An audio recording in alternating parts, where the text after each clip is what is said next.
Alright, what's up YouTube? KK here with another tutorial. In this tutorial, I'm going to be teaching you guys how to animate fire. I figured we just going to jump right back into this shit, and it don't matter what comes out or how it comes out, we just going to get back into it because, excuse me, I know you guys been waiting a while for another tutorial, and I've been slacking for the past however many years, 4 years. You guys, if you saw my return video, you'll know. So that I didn't have anything prepared for this, so we're all just gonna jump in this together, and I need to figure out where my tools are.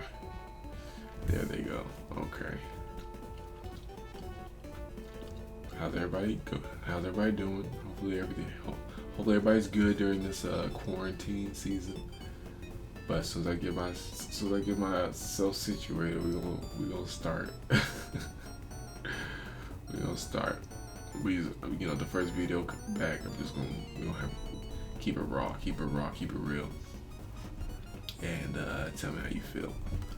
So, fire is alive. Fire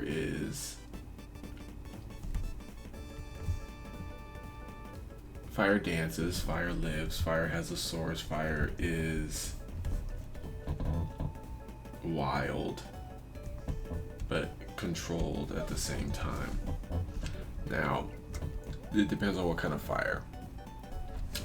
So to start this off, we're going to talk about like a match fire, like fire that has a nucleus, which you would equate to like a torch or a match.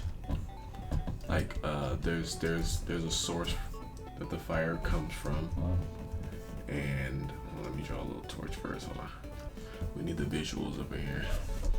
So a torch.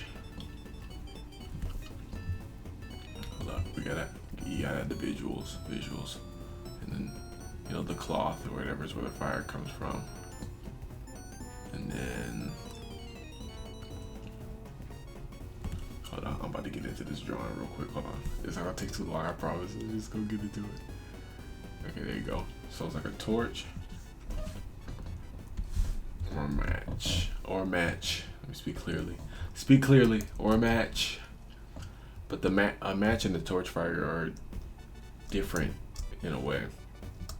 And we're gonna be using our own terminology for all of this because I didn't look any of this up. And I don't have the patience right now. You guys deserve better, but this is what it is. Okay, yeah, so that's a match and a torch. Okay. So fire's always started. Fire doesn't just appear, or it doesn't just form. There's always a spark.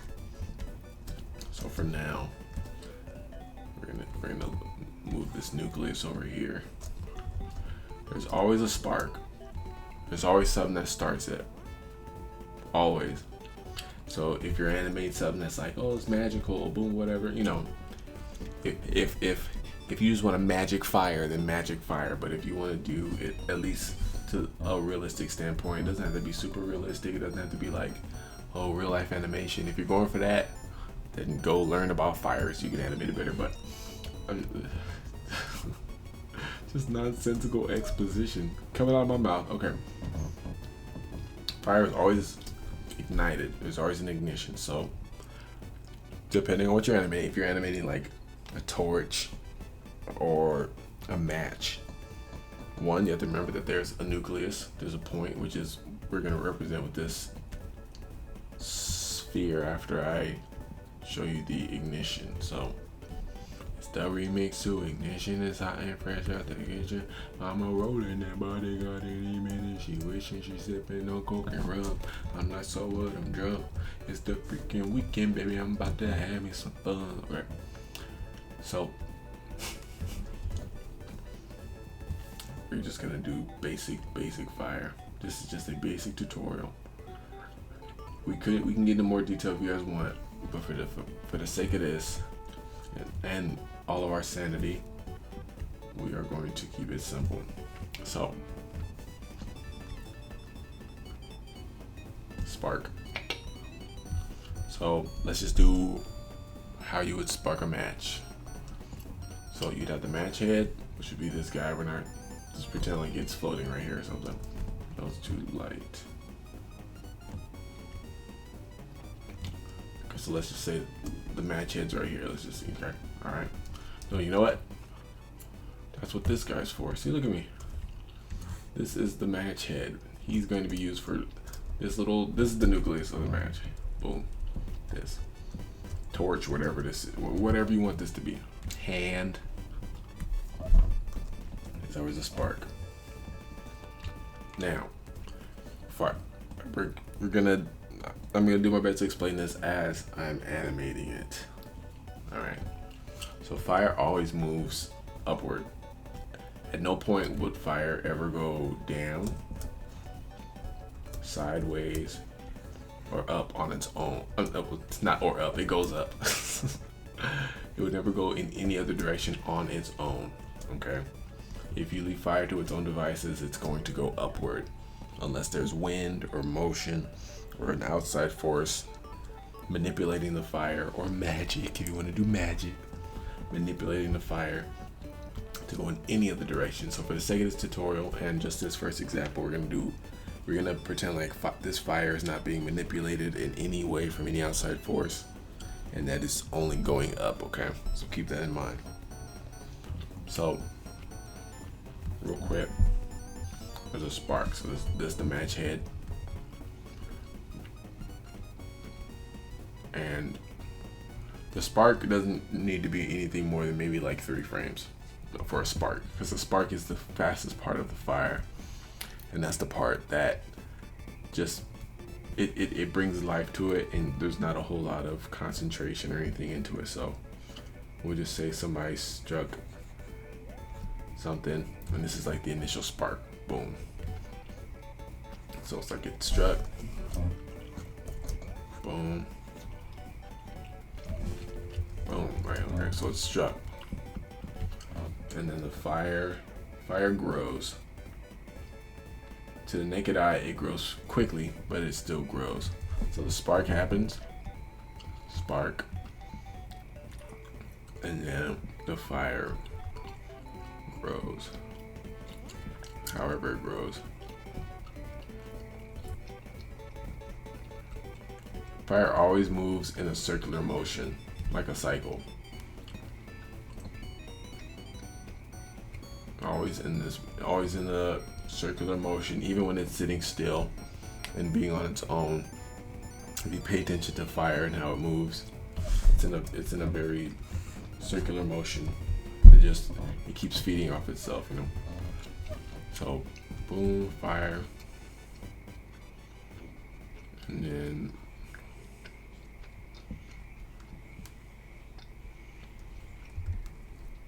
hold on. So spark,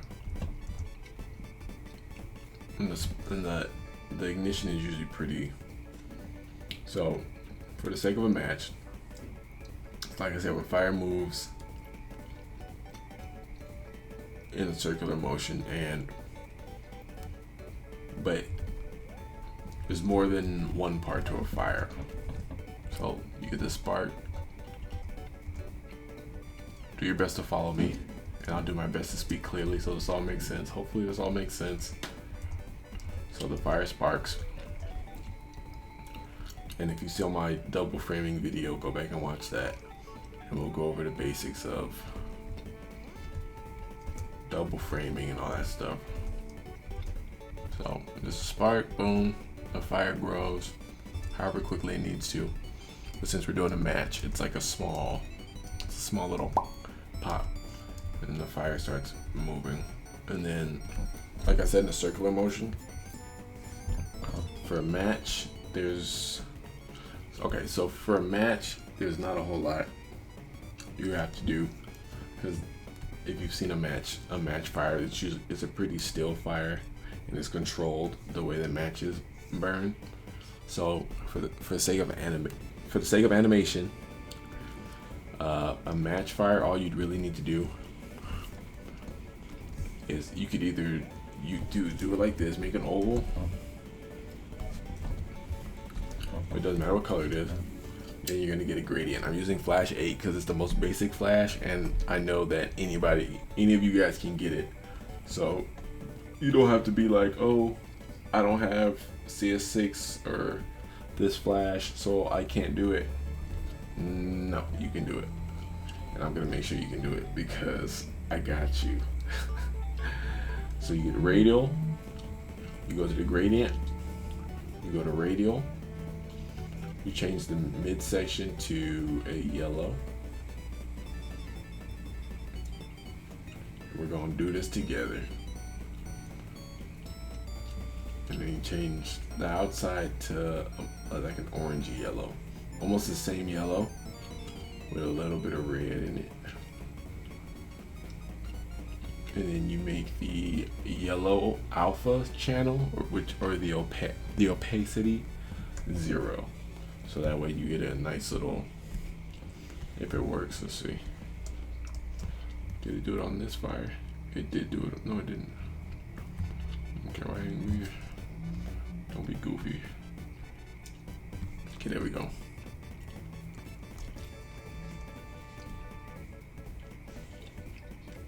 I have not used Flash 8 in a while. Holy smokes, this is strange. Don't go changing to try and please me. You never let me down before. I made it to the wilderness. I'm just singing this shit. You guys are watching this like, what is he doing? What is he doing?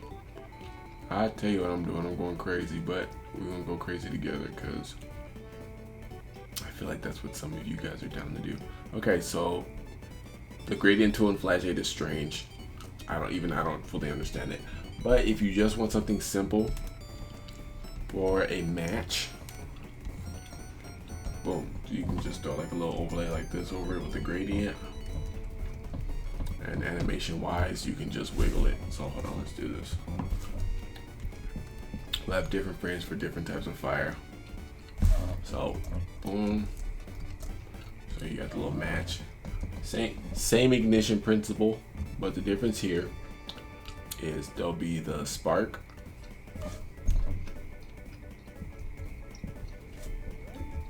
Okay, come on. There'll be the spark, and then you can just make this gradient grow fast if you want. So it's like the matches. I'm sure you've all lit a match before, seen a match get lit before. For the most part. And then you would just wiggle it around. Really. Or tweening match fire is isn't too bad either. Or what you can do is you can take this you can take this graphic, make it into a graphic, so you know, we're gonna do this together. Everything I bring up, we're gonna do together so you guys can see what to do and how to do it. There's only a few points I wanted to make about fire anyways, so this fits in perfectly fine. Hopefully it doesn't take too long. But you would take this graphic, press F8, and if you guys know how this works already, then it's fine. God, this is good. We're going somewhere. Okay. So you make it into a graphic. This is if you want the animation to loop. If you just throw it onto like a character holding the camera real quick, you just want it to loop with no big complications. As a graphic, boom, extend it. And you can do it as a motion tween. What a motion tween will do is it fills in between animations for you. So for example, you can just have, and at different points on the timeline, you can move Okay, why isn't this not working? Okay, well, you can move, just for basic animation, you can move the graphic around. You have like a little flicker animation with it. And then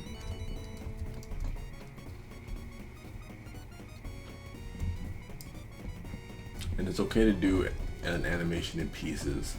Don't ever feel like you're like, oh, I have to animate it in one go. No, you can go over it as many times as you need to. So we're gonna do like squish it, and then it's big again.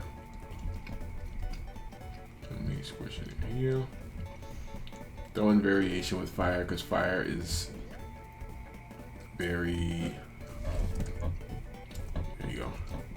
I don't know if you guys can see this, but like fire is very easily manipulated by outside forces. So, you know, when you blow on a candle, even very lightly, it'll dance. Like the fire will dance sporadically and stuff like that. And it's just throwing in variations. There's really no actual like rules to this stuff. Like it's not like there's a few basic principles that you follow to make fire believable, but there's no like rules where it's like you have to animate fire like this or else it's not fire. But this is just how I would do it. So candle fire or match fire, you know, if you want it to loop, nothing fancy, we ain't gotta get fancy. And then you can throw, and you see how the animation just keeps looping, but it's like the fire keeps going. And then you can get into glows and adding effects and reflective light and all that other stuff. But we're just animating fire right now, so we can get into all that in another tutorial. But so I don't know if you guys can all see that. Maybe I'll zoom in so you can see. But I used that real quick, like that was super fast. And you have a cool little effect. Spice like spark, and then it just, so yeah, so that'd be a match. I'm not editing any of this out. We're just gonna I'm not editing any of this. We're all gonna hear the failure. No, it's not failure. Okay. Okay, positive. Yep, so that's a match. That was simple enough. And now we're gonna get back to this guy. Now, this is more of a torch fire. And fire burns differently depending on the object it's consuming. So if there were any bullet points I would tell you guys to jot down, is that fire always has an origin, and the origin is whatever the fire is eating. The second bullet point is fire eats. It burns. So if like you're animating some like clothes being burned, or you're animating grass or anything that's burning, it's being eaten by the fire. So at some point the object it's burning deteriorates.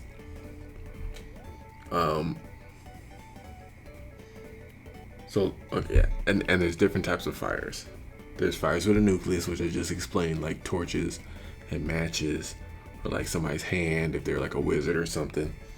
And then you have smoldering fires, which are like campfires, forest fires, and the difference is those are fires without like an origin. Those fires move and just devour whatever is in its way if it can. So those burn differently, they animate differently. So it's like the difference between a match and a torch. A match fire is more controlled and less sporadic, because it has an origin and it still eats the match the same way. But the fire isn't as alive as a torch. Is usually ignited by or consumes like gas, for example. If you dip a torch in gas or charcoal or something like that. It has fuel, like constant fuel that is feeding it, so it burns for longer and it does less eating of a physical substance because it's being fueled by something. So like coal is fuels fire, gas fuels fire. There's other different natural substances that fuel fire, and that's basically all for like speaking on it. That's basically all. And so just for real quick, we're gonna animate this fire and then I will explain. So I actually might pause it and animate it. You know, that's what I'm gonna do. I'm gonna pause it, animate it, and when we come back, I'll explain it. Alright, and we're back. I animated like a quick little something.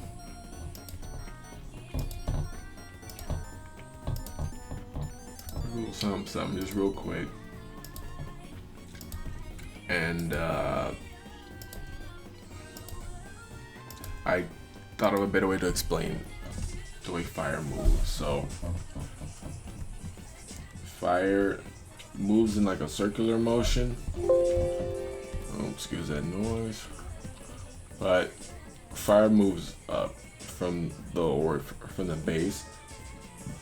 At least most fire moves. It moves up around wherever it's coming from, and then it thins out at a point, which we all know because we see fire. Like most of the time when we see fire, it's like these points at the top is where the energy depletes. So there's always a source wherever it's coming from, whether it be a grass field, a match point, or a tree. Let's just say a tree. Let me just show you real quick an example on how each of these would burn. These are crude images, but you know, for the sake of animation and love, I'm just gonna show you guys.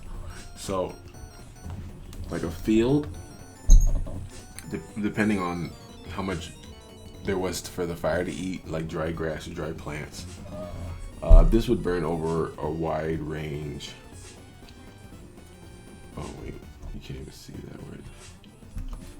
Oh, come on. You're gonna be special now. Okay. Thank you. Okay, that's not it. Here you go. Alright.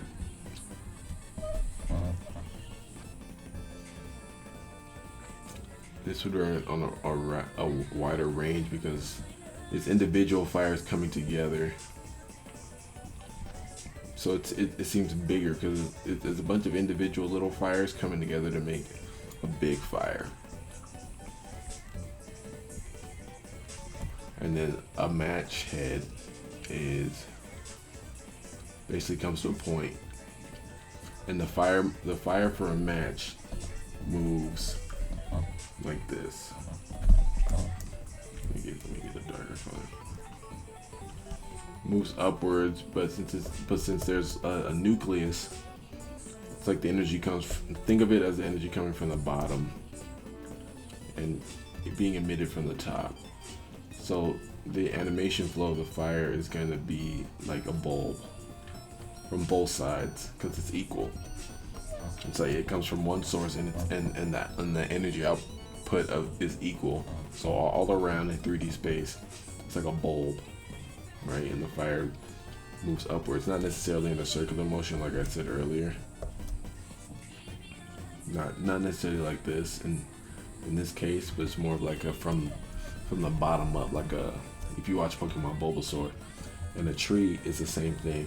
Fire moves upwards, and trees, the fire can reacts to different plants differently. Like a tree, if it started from the top, the fire would move down, but it would always be in the upward motion. Like the fire consumes, like I said. So let's say it got struck from the top here, right? Like lightning hit it, and it started in the leaves.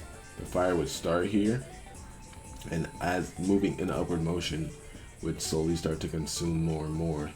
But the fire would never start to like go down, unless the only time fire falls like that is if like something from the tree fell and it was on fire and then the fire was falling. But even then, if something was falling, the fire would always point up, always, unless the wind was blowing. Like, so it would just spread, and more of the tree would get eaten away, but the fire would always be facing up. So always remember that. Fire always faces up. Fire always moves in like a bulb around whatever it's consuming. But as for the ground, instead of going in like a bulb, it kind of acts more as if you put gas, and it just eats along the surface of whatever it is. So for the grass, hopefully this is all making sense to you guys, because I'm just speaking my mind here. So for the grass, let's say it's like a patch of grass, and the fire starts in the center. If the fire started in the center, it would evenly go out. Not evenly, but it would go outwards first and eat everything. That's going up and stuff like that. And if the fire started here, you also have to think about the direction that the fire is moving. Like whatever it's consuming is the direction it's going in, no matter what. No matter what it is, whatever it's consuming, that's the direction it goes in. If what it's consuming falls, like the tree falls on its side, it's gonna continue to eat it and always be pointing up. So that's how you animate fire. It's just a super quick tutorial. super fast. In the future, I am definitely going to construct the flash files to make this easier for you guys. Or just let me know, like, if this made perfect sense to you, my rambling, and if this made perfect sense to you, just be like, hey man, just really, just let me know. I'm still gonna do better at them. It's been a while, no excuses. And it's gonna be the last tutorial where I apologize and act goofy and weird, but yeah. So, and one last little tip: fire, whatever it consumes, it disperses. So these little particle effects that are flying from it, these little guys. In case you don't know what I'm talking about, point them out. These little particle effects, they go and get the little particle effects that go. Think of those as pieces of what it's eating that are flying off. Like, I don't know if you ever burn paper, but when you burn paper, like the cinders fly apart and upwards, and it's just like scatter. Think of it as that. So this has been Kid K on a fire tutorial. If you want a more in-depth, a more structured tutorial, let me know, and we can do a part 2 to this. Like 100%, we can do a part 2 to this. So if you guys are like, I kind of get it, but could there be a part 2 more in depth? Let me know, and I will for sure like construct a way better tutorial for you guys to and like actually break down why fire does what it does, and then we can actually learn about fire and stuff. Wow, that'd be great. So thank you guys for being here and watching this video. This has been a tutorial on fire. Hopefully it made sense, and hopefully you guys feel more comfortable animating fire now. Just don't forget the rules, the basic little rules. Like, these are basic rules. Oh yeah, and match light. Okay, so we're gonna end this with a little face real quick. Like 30 minutes. I want to keep these videos maybe the max like 30 minutes, just for real quick. And also, while I'm drawing this, I don't know if you hear the music in the background. I didn't even mean to play that. Down in the description of all these videos, there's going to be a link tree, which has a link to my Instagram, YouTube, Patreon, and Coffee. If you guys want to go down and support me on Patreon so I could continue to do this, I'm gonna do these regardless, but you know, and I'm not gonna. Anyways, I have a Patreon and a Coffee. If you guys wish to support me, then by all means, subscribe to Patreon, or just go on Coffee and support me through there. If you support me on Patreon, you can get the original Flash files that I'm going to be constructing for these tutorials, so you guys can learn from them, as well as access to a special Discord that I created where we could all come together as animation students and just students of art and share ideas, converse, and just come together in general and just have a nice little safe community, you know, where we can all learn together and stuff like that. So excuse the rough return, but this has been Kid K with a fire tutorial, and I will catch you guys on the next one. And until then, peace.